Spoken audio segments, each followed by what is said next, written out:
राज्यात गेल्या आठवड्यापासून पावसाचा जोर वाढलाय। राज्यातील धरणांमधील पाणी पातळी वाढते।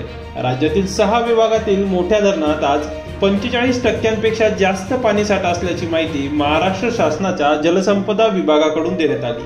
पावसाचा जोर वाढल्यानं काही धरणांमधून विसर्ग करण्यात येत असून इतर काही धरणांना मोठ्या पावसाची प्रतीक्षा असल्याचं दिसून येत आहे। जलसंपदा विभागाने दिलेल्या अहवालानुसार राज्यातील एकूण धरणांमध्ये आज 43.77% उपयुक्त पाणीसाठा आहे। यात छत्रपती संभाजीनगर विभागात केवळ 12.85% पाणीसाठा शिल्लक असून कोकणातील धरणात सर्वात जास्त 73% पाणीसाठा झालाय।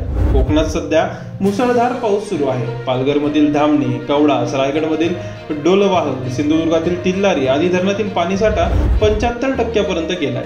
ठाण्यातील तानसा धरण भरण्याच्या मार्गावर असून मोडक सागर, चोंडे धरणातील पाणीसाठाही 80% पर्यंत गेलाय। मराठवाड्यात हलक्या ते मध्यम सरींचा पाऊस होत असल्यानं धरणांमध्ये हळूहळू पाणीसाठ्यात वाढ होते।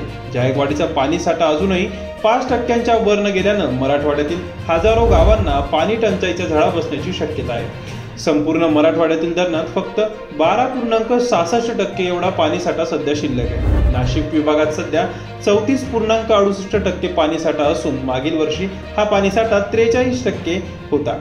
नाशिक विभागातील बहुतांश धरणांमध्ये पाणीसाठ्यात वाढ होत असून सर्वाधिक धरणं असणाऱ्या या विभागातील धरण परिसरात जोरदार पाऊस झाल्यानं पाणीसाठा वाढत असल्याचं दिसून येत आहे। नगरमधील भंडारदरा धरणात 62.26%, मुळा धरणात 27.89% तर निळवंडे धरणात 26.68% उपयुक्त पाणीसाठा झालाय। पावसाचं प्रमाण गेल्या 2 दिवसांपासून वाढल्यानं नगर जिल्ह्यातील धरणात पाण्याची आवकही वाढली आहे। पुण्यात मागील काही दिवसांपासून होत असलेल्या पावसामुळे धरण साठ्यात चांगली वाढ झाली आहे।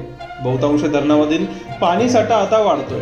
पुणे विभागातील धरणात आज 51.80% उपयुक्त पाणीसाठा झालाय। कोल्हापूर, सांगली, साताऱ्यातील प्रमुख धरणंही आता 50% वर पोहोचले असून वारणा धरण 81.67%, राधानगरी धरण 91.59% तर कोयना 63.58% आहे।